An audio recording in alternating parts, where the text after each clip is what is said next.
Here is an explanation for the answer to final exam, question number 93 in Trigonometry Demystified, 2nd edition.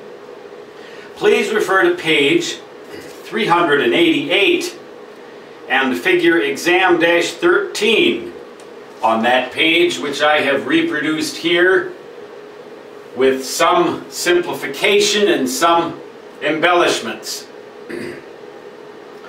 We're supposed to consider a spherical triangle here with vertices Q, R, and S.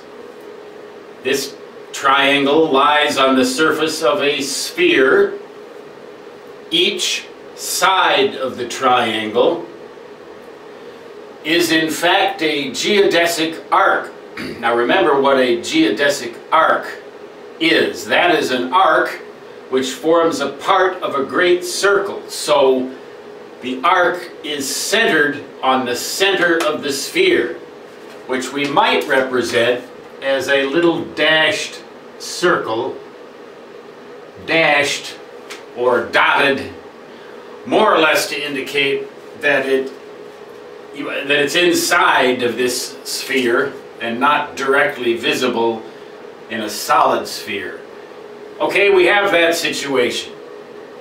Now these three sides we call angular extents. The lengths of the sides are not physical lengths like inches or millimeters or miles or kilometers, but in fact they are angles.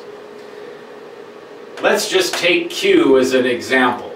Suppose you take the center of the sphere and you draw a ray out through point S at one end of side Q here, the blue side, straight out into space. Another ray from this center point of the sphere out through vertex R and into space.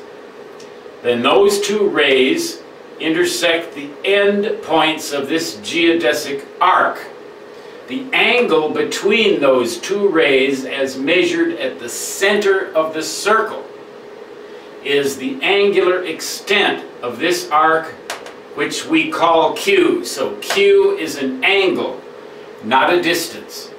The same thing is true for R, and the same thing is true for S. That's what these represent. These, the angles opposite these sides and corresponding to the vertices, that is a Greek letter psi, psi, pronounced psi. You may have seen that in the letters of some fraternities and sororities. They like to use that sometimes in their Greek letters for their system.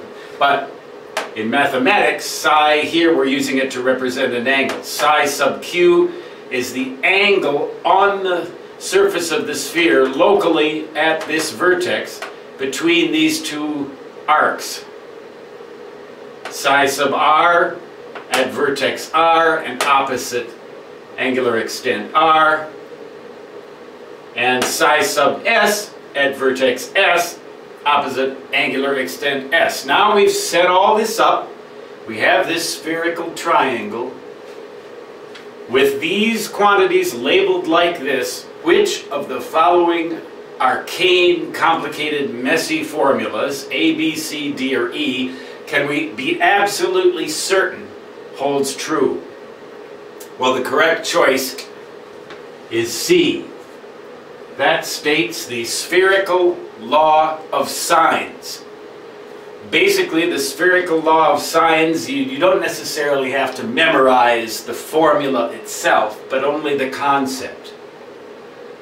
The sine of angular extent Q divided by the sine of this angle psi sub Q is equal to the sine of this angular extent R divided by the sine of the opposite angle psi sub R, and that is in turn equal to the sine of angular extent S divided by the sine of the opposite angle psi sub S. In other words, they're in proportion. It's the spherical counterpart of the law of sines for plane geometry, except instead of distances here, we use the sines of the angular extents. It's a little bit of a sophisticated situation and concept, but once you've got a handle on the formula, the spherical law of sines can serve you well in your pursuit of applied mathematics. Again, the answer is C.